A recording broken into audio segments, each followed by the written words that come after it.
over 50 have advantages when it comes to selling, because by now you've got decades of business experience or even just industry experience that helps you with relationship management. You've got well-established networks of people and personal reputation that you can also leverage for referrals and warm sales leads. You've got hopefully financial stability, more financial stability at this age, and in fact, there have been studies that show that you're actually twice as likely to create a successful business compared to women who are much younger, like in their 20s. So you've got a lot of advantages. I am Gloria Grace Rand, founder of The Love Method and author of the #1 Amazon bestseller, Live, Love, Engage: How to Stop Doubting Yourself and Start Being Yourself. In this podcast, we share practical advice from a spiritual perspective on how to live fully, love deeply, and engage authentically, so you can create a life and business with more impact, influence, and income. Welcome to Live, Love, Engage.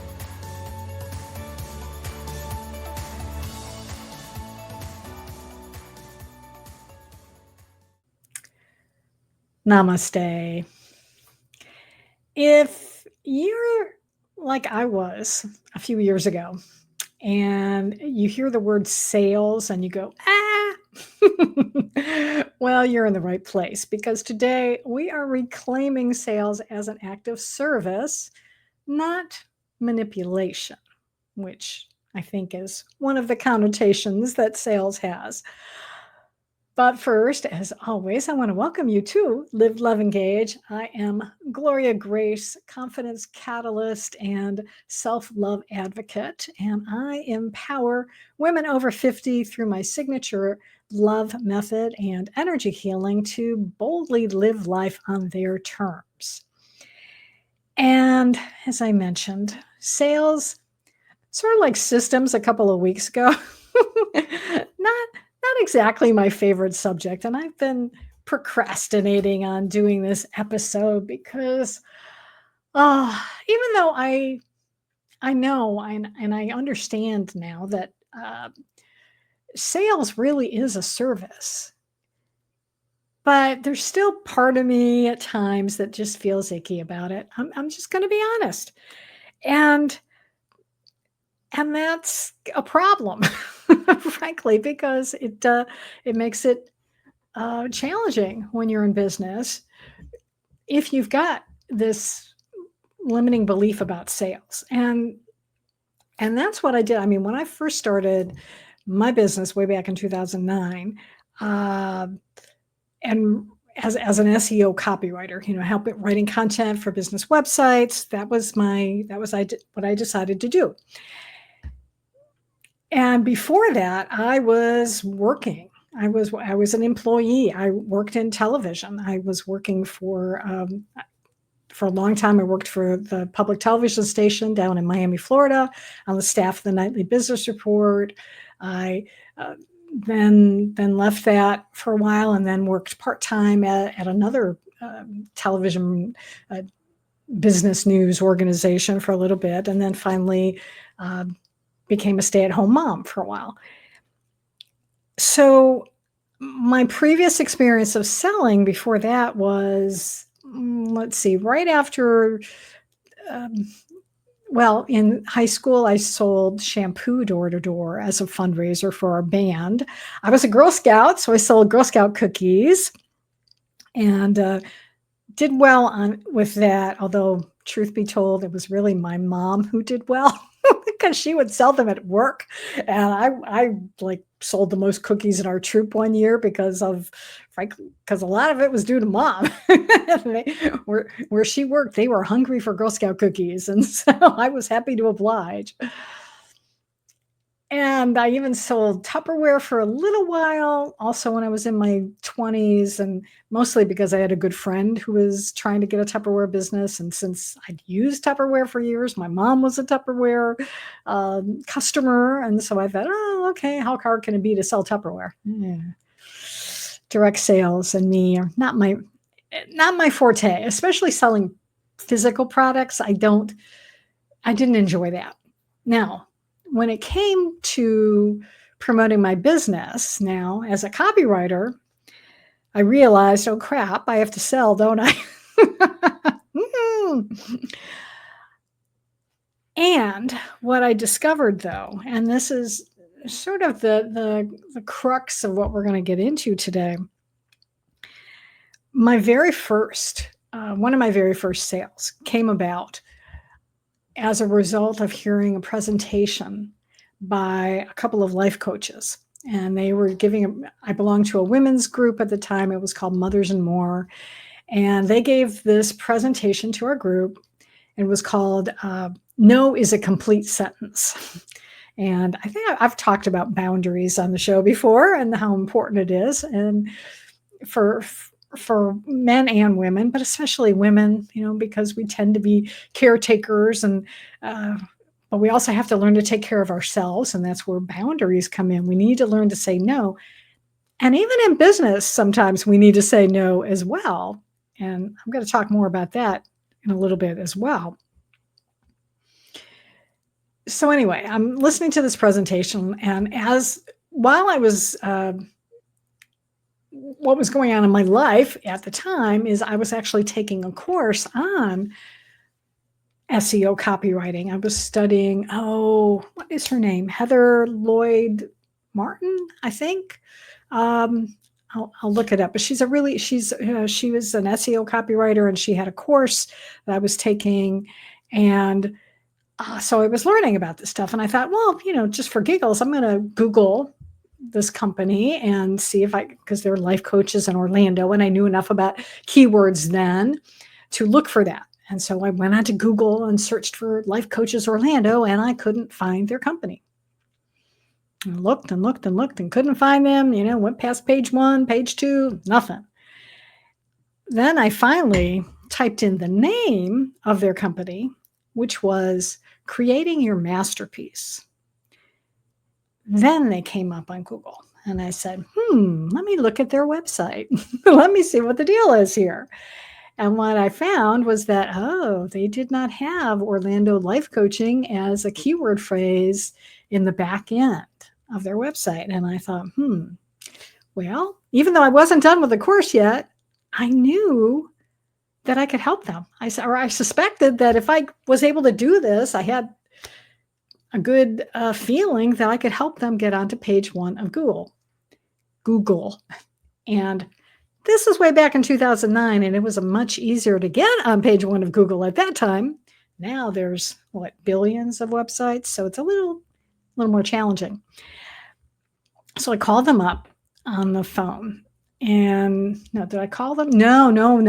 No, that would be too bold for this introverted girl. No, I sent them an email, and I,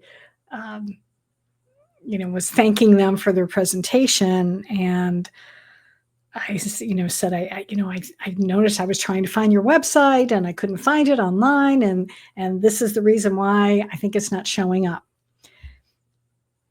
And then I paused. I didn't send the email because fear came up for me. And I'm like, what are they going to say? Are they going to respond positively? Who am I? I'm not even an official copywriter yet. I'm still just taking the course. And, all these thoughts started coming in my head. And I was like, no, I know what I saw on their website. I know what I saw in the code. I'm sure I could help them. And so I hit send. And then I got a call. I don't know, maybe the next day or maybe later that day. I don't remember. And they were like, oh my gosh, thank you so much. We just had this website designed and we don't understand why nobody is calling us. How can we hire you?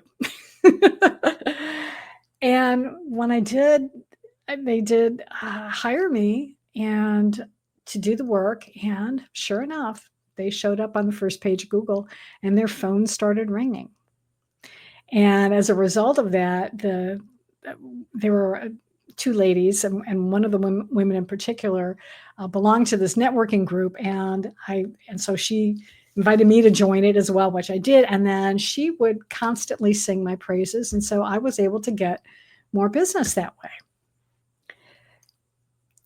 So the lesson I want to have you take away from this story, and then I'm going to go into some more details about some other things here, but is that when you approach sales, and I wasn't even really thinking of making a sale, I wasn't really thinking of them being my first customer.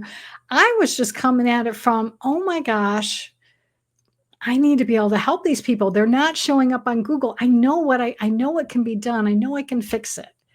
And so when you approach sales from that heart-centered way of being able to offer service, then it's easy to make a sale. It really is.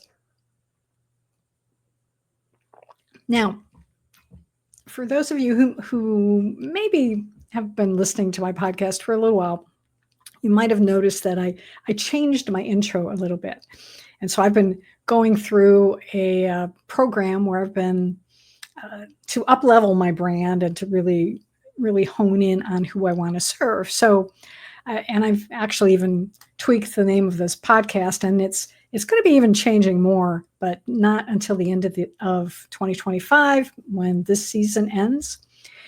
And I'll tell you about that at a future time. But the point is that I really want to serve women over 50. So the rest of this episode today, I want to focus in on that because as a woman over 50,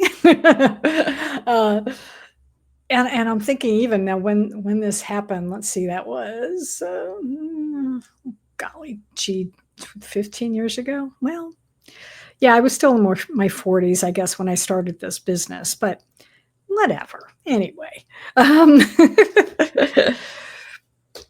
women over 50 have advantages when it comes to selling because by now you've got decades of business experience or even just industry experience that helps you with relationship management. You know, whether you've always been an entrepreneur or whether you've been in the corporate arena, or maybe if you're listening to this and maybe you haven't even done that, maybe you've held a job, or maybe you've been a stay-at-home mom, and now that your kids are out of the house, you're really ready to get back in and do something and maybe start a new business.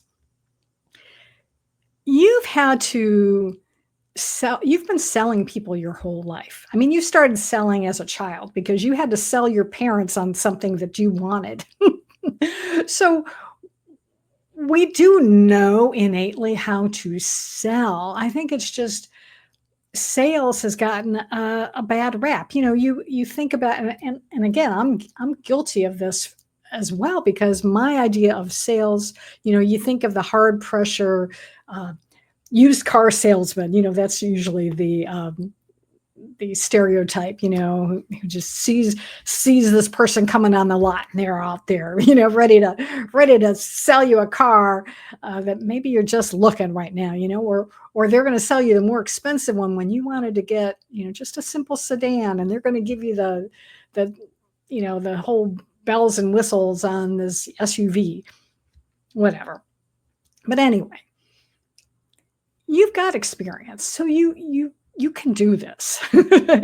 You've got well-established networks of people and personal reputation that you can also leverage for referrals and warm sales leads. You've got hopefully financial stability, more financial stability at this age. You've got, if you have been an entrepreneur for a long time, you've built up that resilience muscle, because part of also being a business owner and dealing with people is that not everybody is going to want to buy from you. You're going to get a lot of rejections. I know I got a lot of rejections and still do. And you have to learn to be able to just let that roll off your back, because that's just the way it is. Because people have lots of different reasons why they don't want to buy. It can be, the timing isn't right, or they don't have the money for it right now. Or you're maybe for whatever reason, they just don't click with you and they're like, no, you're not who I want to invest with. And you've got to be okay with that. And I know we don't like to be rejected, or at least I don't like to be rejected, but it comes with the territory. So you've got to learn to build that resilience muscle and know that, there's going to be ups and downs in this business. And, a lot of women over 50 really are successful. They are successful entrepreneurs. And in fact, there have been studies that show that you're actually twice as likely to create a successful business compared to women who are much younger, like in their 20s. So you've got a lot of advantages. And there's also some challenges because, well, let's face it, as you get older, sometimes there can be ageism or gender bias. And sometimes that can make it challenging to connect with clients or be able to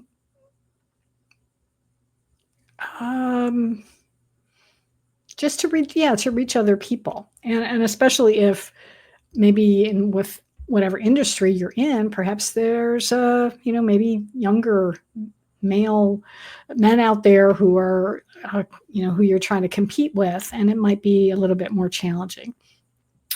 You might have a bout of self-doubt creep in, like I had, because especially if maybe you're trying something new, or you're deciding to launch a new product, and hopefully you've done some research first to make sure that it is something that people are going to want, not just what you think that they need, but you have to take into consideration what people want, because what you want and what you need aren't always the same thing. So you want to be able to meet people where they are and provide something that they want, and then give them what they need is how that works. So, and it's also that maybe you're making that transition from the corporate world to entrepreneurship, and maybe you weren't in a position where you were selling products, let's say, or selling services. You were maybe just dealing with your boss, but again, you were probably selling them on ideas. So even though it wasn't exactly the same thing, you still, no matter what, you've still been selling. We sell our spouses on stuff. We sell our kids, or we sell our parents. So you can do this, I guess, is my point. And the other thing I want to make a point about is that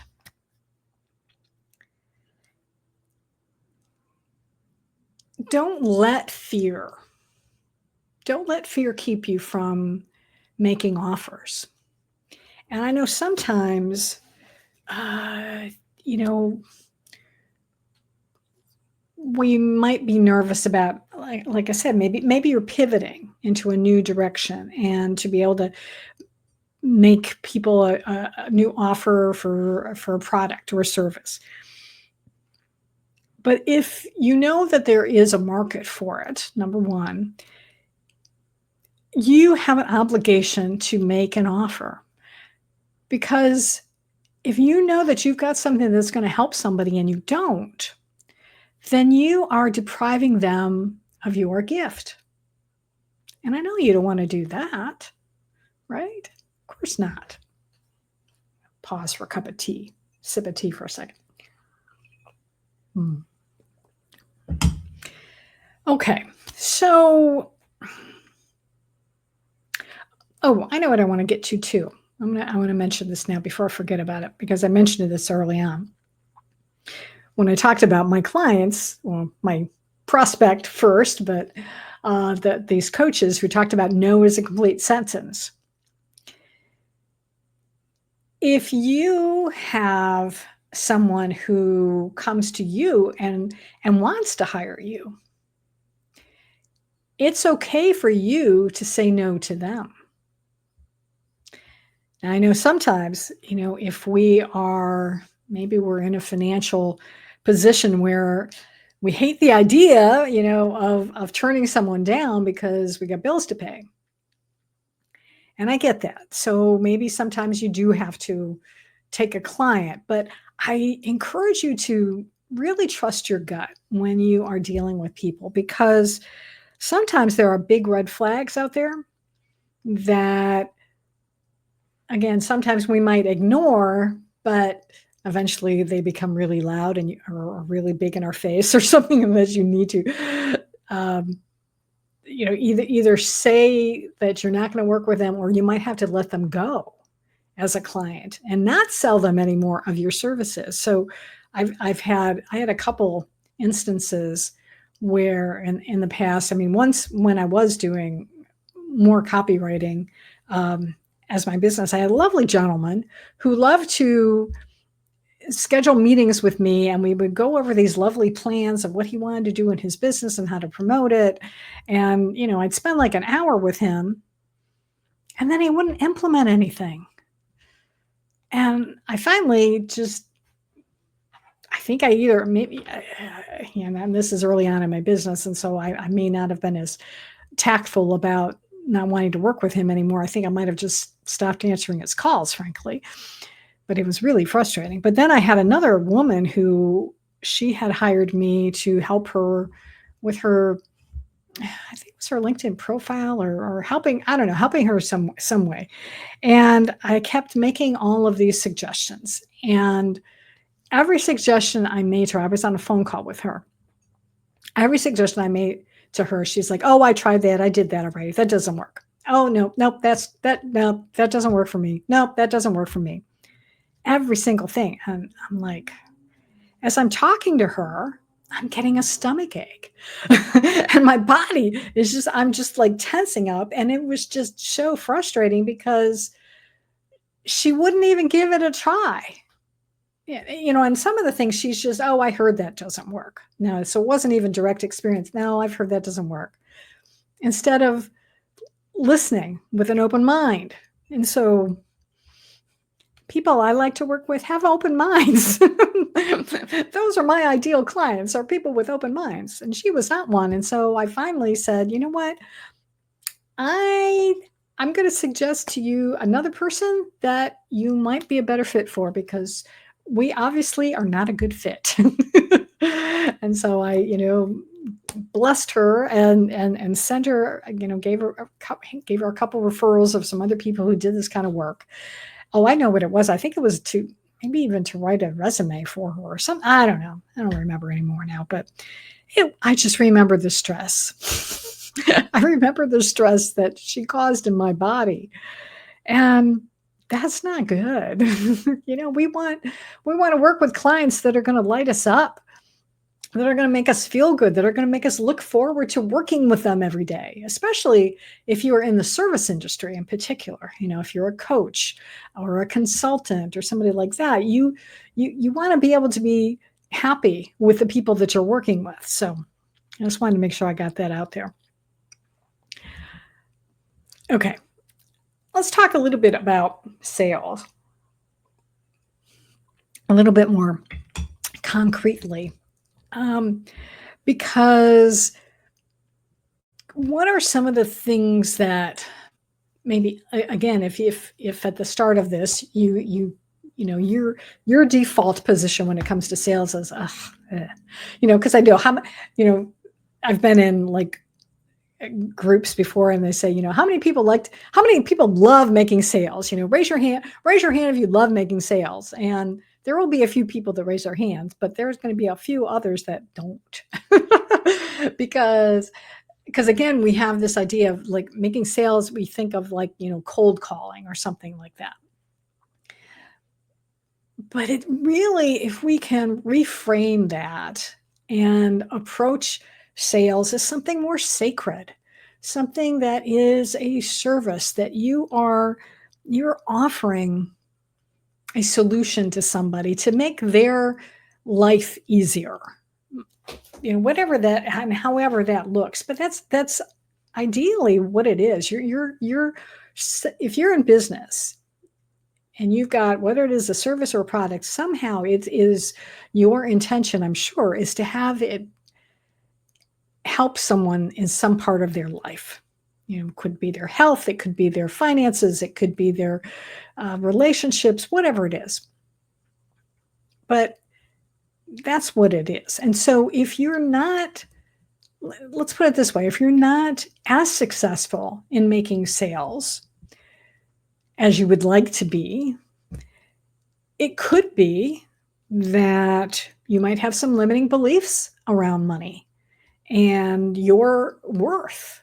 And I know I talk about this in my book, Live, Love, Engage, because when I started my business, I realized that I did have limiting beliefs about money and things that I had inherited from my mother, in particular, because the only entrepreneur in our family was my uncle, my mom's brother, and she thought he was a crook. So that, and then my parents were both union employees, so they were more focused in on employees as opposed to business owners. And so when I started my own business, I think, I had some unconscious beliefs that kept me from really being successful as I wanted to be. It led to me undercharging for some of my services for a very long time. It led to me really not valuing my worth as a writer, and so I wouldn't promote myself as much because even though I knew it was important to do, especially because I was dealing with marketing, I still wasn't doing as good a job of it. So if you've got something like that going on, and again, you may not be aware of it, but if you see the results in that your bottom line is not growing as fast, then you might want to do some journaling about that and some meditation and sort of ask yourself and look back and take a look and think about your relationships with what were the lessons you learned about money growing up, for instance. What did you hear? Because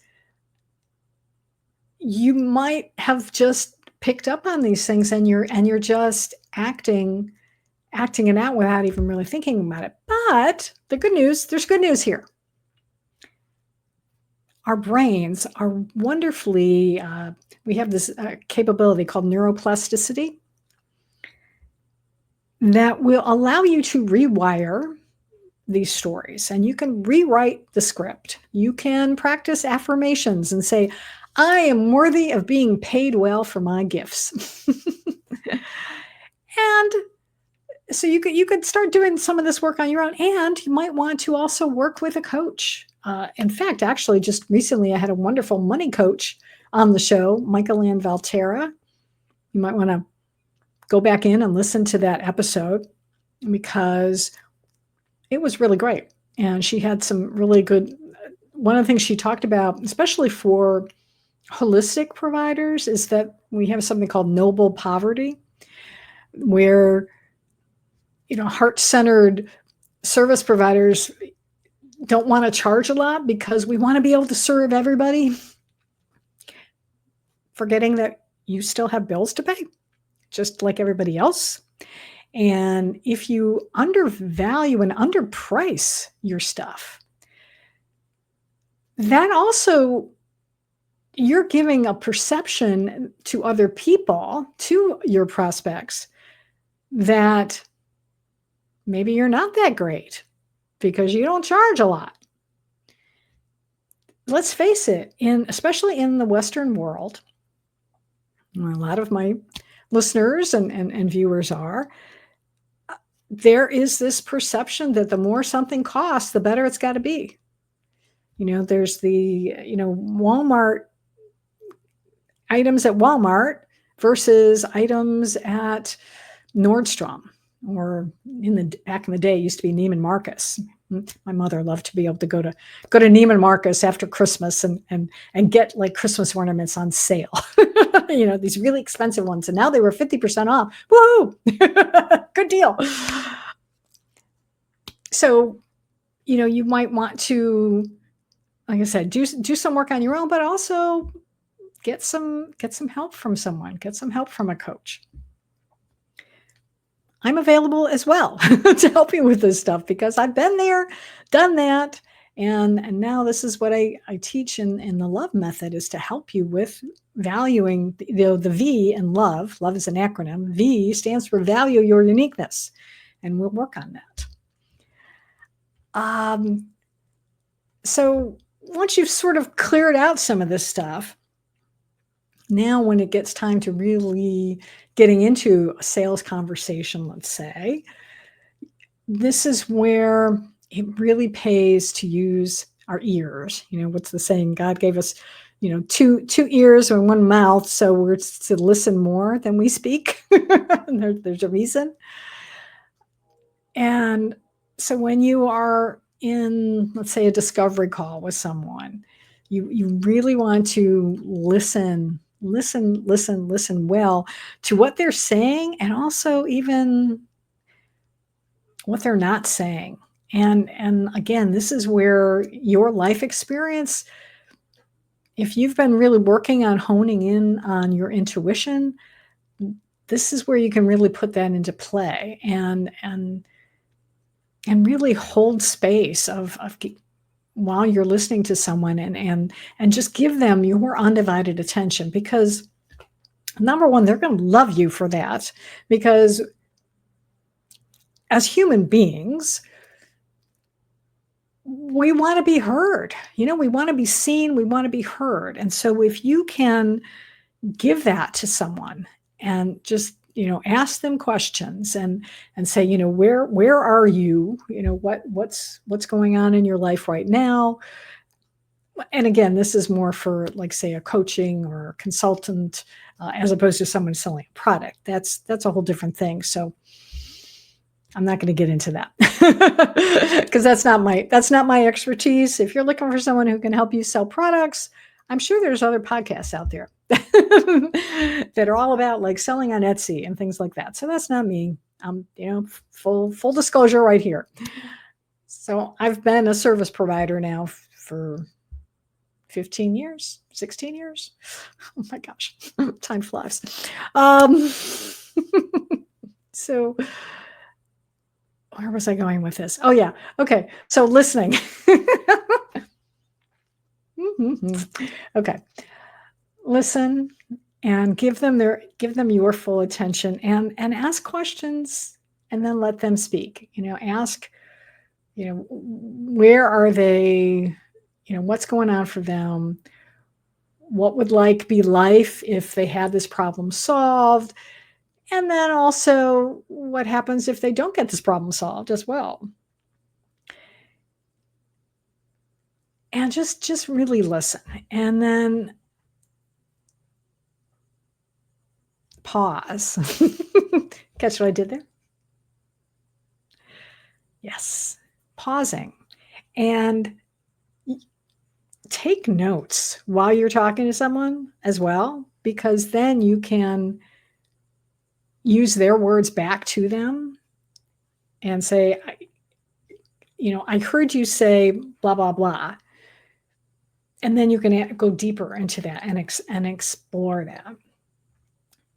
And yeah, say things like, what I'm hearing is, and then you can say, well, here's how I can support you. And then ask permission. Say, does this feel aligned for you? And then handling that no with grace. Because no oftentimes is just not yet. And in fact, I was on a call with a woman a few years ago, and we were going to do a VIP day together where I was going to help her with redoing her LinkedIn profile. I was big on doing LinkedIn profiles a few years back. And so we were going to do that, but she was like, no, I'd love to do it, but I can't do it right now. It's just not in my budget, or she didn't have the time, or whatever reason. Now, what I did do though is, and I'm getting back in the habit of this. I got off track with email for a while, but I'm getting back into the habit of sending regular emails out to my list. So at the time I was being very good about that. And we stayed in contact. She was getting my emails every week or every 2 weeks, whatever it was. She came back to me a year later and said, I'm ready now. And I said, and this is where I learned to value my services, is that I said, well, there's been a price increase since we talked last year. And so it's going to be this much now. And she's like, okay. And there you go. So don't be afraid to raise your prices. Hey, like everything else, inflation is out there. And even if there wasn't inflation, if you have been doing something for a long time, you do want to still raise your rates every so often, because you got bills to pay. And again, for this wacky reason of humans and our psychology, the more expensive you are, sometimes the more desirable you are. And also, there's another benefit, is when you get to a point where you are charging a lot, you see these coaches that, well, what is it? I think Tony Robbins, I don't know how much people pay him for sessions, but I'm sure, it's like, I don't know, tens of thousands of dollars probably, I suppose, to get private coaching with him. When you're doing that, you don't have to coach as many people. So for instance, if you're a coach or a consultant or something, the more money that you have, you can kind of cut back on the number of clients.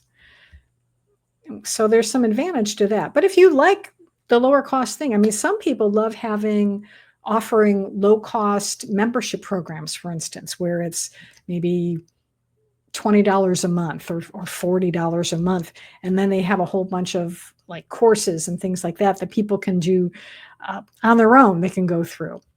And then they usually offer group coaching and things like that. But there's all sorts of different ways to do that. But if you like to do that, and so, you want to get, if you wind up having like 100 people or 200 people paying you $20 a month every month, or $40 a month every month, that you can make a good living doing that as well.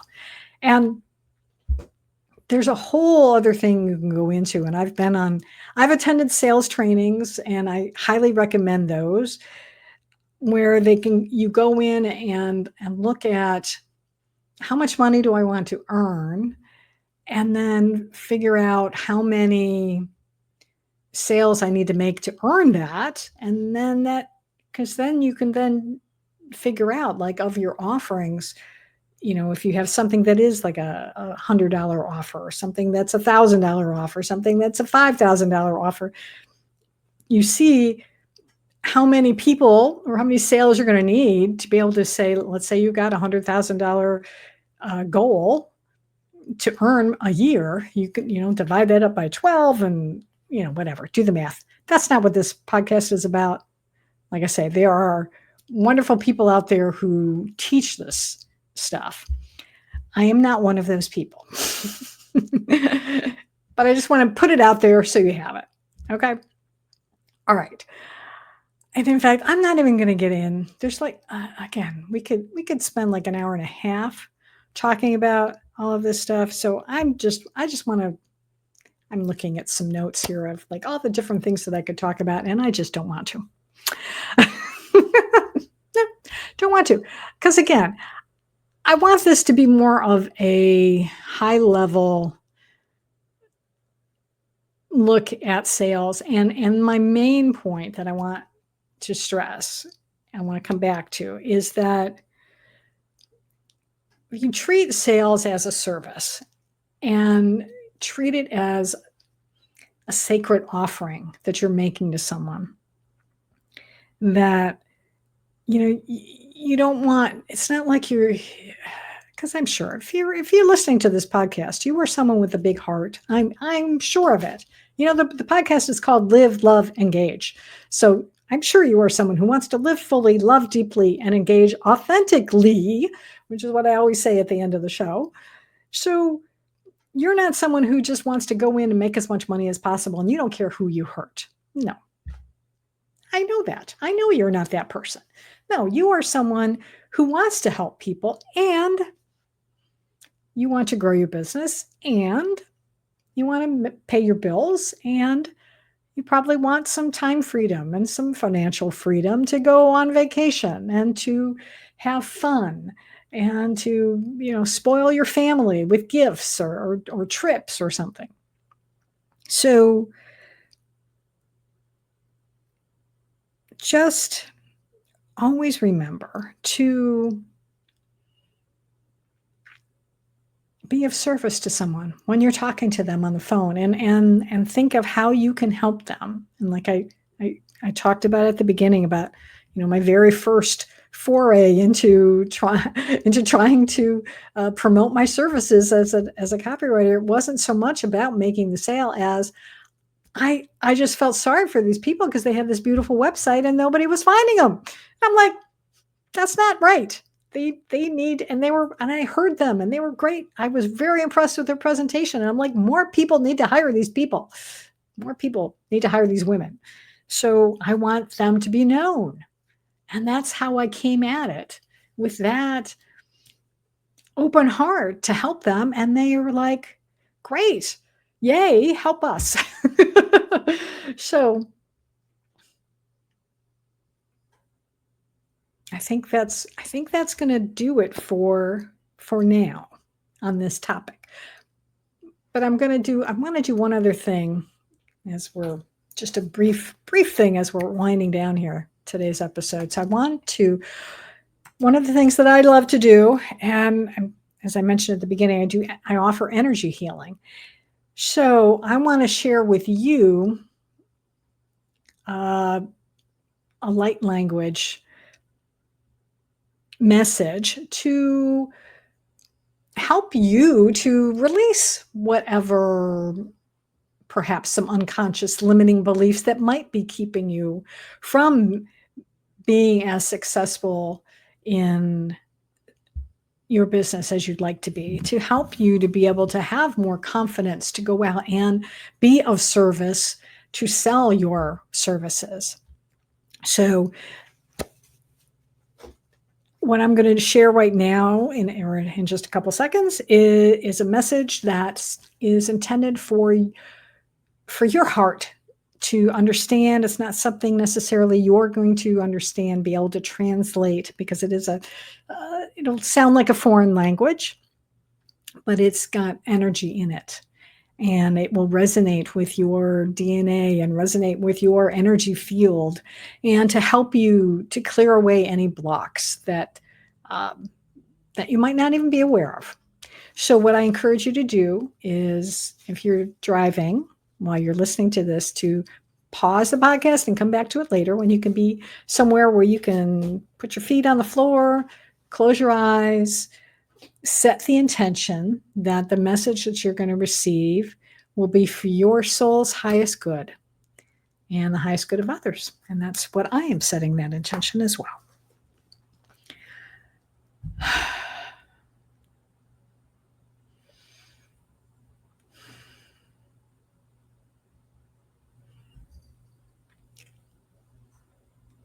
Onoka nakayoto ke kukayoti anakatetu kanekai onakareto toki kohe anakareano sasha nakarepoto karemania kodatama kayatupa karshama karyapi kodutu makarata asakariano kuyafetinga shokoni onokapa Alnakare shunakara parayatotangalione atakani moshiki namandakarata upakani kani atoshikatakrebata. Whatamano yema tigia shokayinka ariatoshamakwa how kia shanane kurima shakiyata.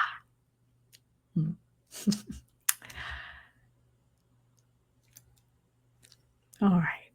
Just a little taste of light language. And if you would like to know more about that, schedule a free session with me. We can do a short little one. I'll give you a little bit more detail about what light language is, and I'll have the information for that in the show notes.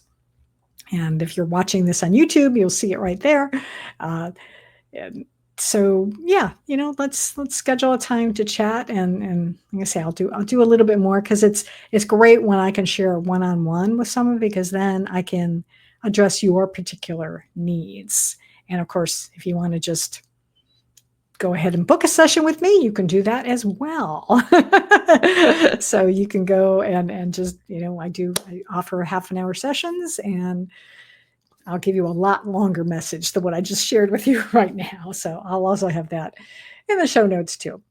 So I think that's going to do it for now. So make sure that you are subscribed to Live, Love, Engage on your favorite podcast platform or on YouTube, because then you'll be notified when next week's episode drops, because that one features Megan Coey, who is going to share with us how creativity can literally rewire your brain and become your secret weapon for mental wellness. And it was funny when I was saying literally. If any of you are familiar with Rob Lowe, he loves to say literally, and he has his own podcast as well, which I've listened to, and I've been a fan of his for years and years, especially from The West Wing and then Parks and Recreation days. But anyway, I think I said it. Normally I would just say literally, but he loves to say literally. So I'm sorry. You know what? Thank you for listening. Thank you for watching. And until next time, go out and live fully, love deeply, and engage authentically.